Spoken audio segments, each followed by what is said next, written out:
Welcome back to the old barn on Ann Street, and hey, it's winter in Nova Scotia. By the way, Jan and I have lived for this our third winter back in Nova Scotia since we returned to Nova Scotia, and it's the winteriest of the winters, and it's a lot of snow today, and we're going to get some more snow in the next couple days, but it's February, it's winter, so it's Black History Month, and we want to continue talking about Black history and the Black Loyalist story, and today we want to focus on the second video that we made, and it's was filmed in the church at the Black Loyalist Heritage Museum. Beautiful location, historic church. We want to tell you the story about David George.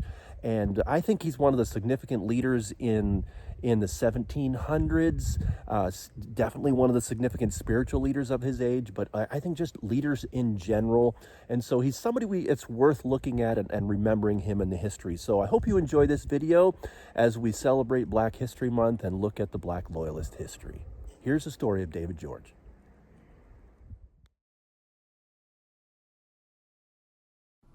Imagine for a second that you could travel with me back to 1783.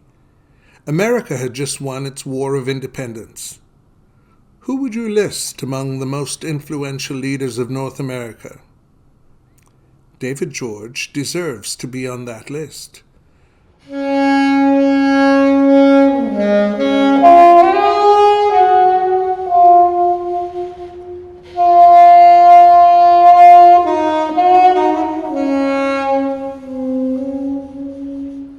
In the early 1770s, he taught himself to read and write and established Silver Bluff Church in South Carolina, the first black congregation in America.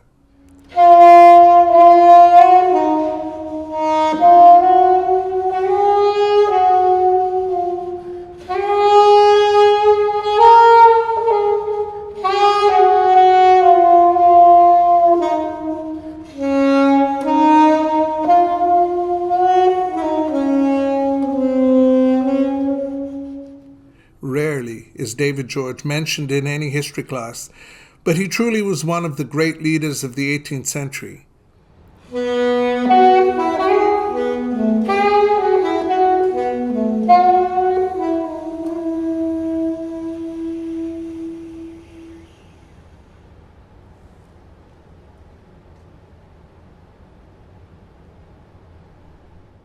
I hope you enjoyed that video. Jesse is one of my favorite people in the world, amazing saxophone player, and just love the way he plays that song, Take My Life and Let It Be. So great to hear the story of David George. If you'd like to have that full version of the video, you can order it on my website, panorama.com. It's available in the resource room there.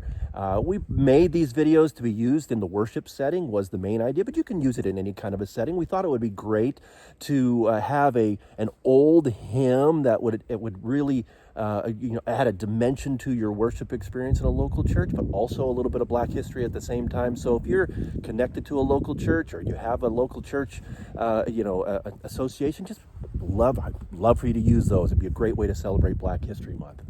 But this is the old barn on Ann Street, and we're here to really look at all the work we've been doing on this barn behind us, and we want to return to the work. We did this last summer. We were adding the work around the door, so here we go. Here's this week's work. So while we're putting in this back door, there's a lot of work we want to do in the whole area around it. We'll need to put finish the wall, that way we can put the finish around the door. All kinds of stuff need to go in this process, so it's more than just putting in a door. So one of the things I'm going to do is put a post in here. Let me show you what that's going to look like.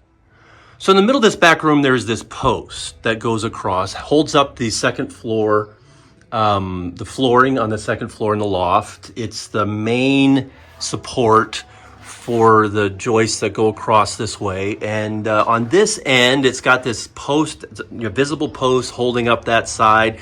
That one is not going to be covered over, but what we're going to do when we are going to insulate this wall, and then we're going to cover it with some of the old barnwood. But when we do that, we will lose the look of the post that's under there that we replaced.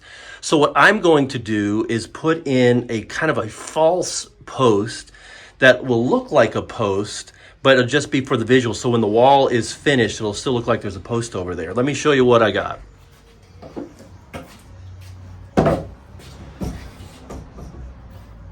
So the basement of the barn, there were 4 of these posts when we first moved in.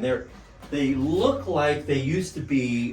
There used to be a big porch on the front, a front veranda on the front of the house.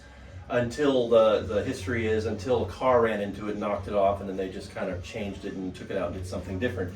But these posts look like they were outside, and they look like they were probably from that project.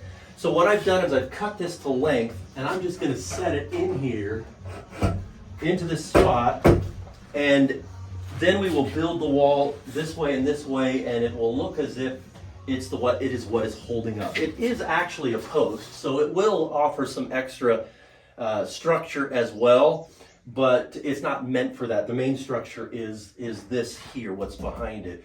So I'm going to stick this in here today, and we'll see what happens.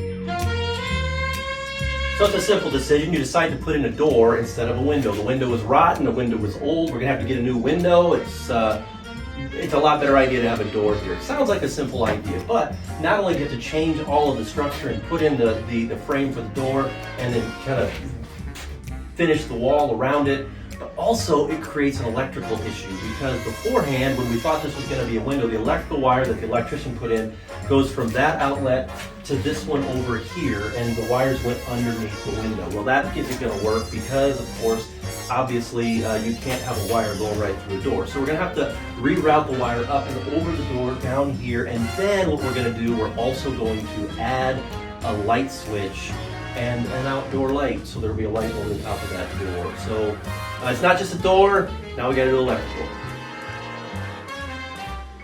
So the electrical rewiring is done. It goes from the outlet there up over the door to the outlet there up to the light switch, and then outside to the box where the outside light's going to go. We'll put that in when it comes in next week. So we're ready to go to the next step. So now we're going to put in the door, then we're going to finish the wall. Well, we're making progress. I hope you really enjoyed that. I enjoyed looking at what it was like when it was warmer outside. But anyway, here's a clip for next week as we continue the work on the back door in the old barn on Ann Street.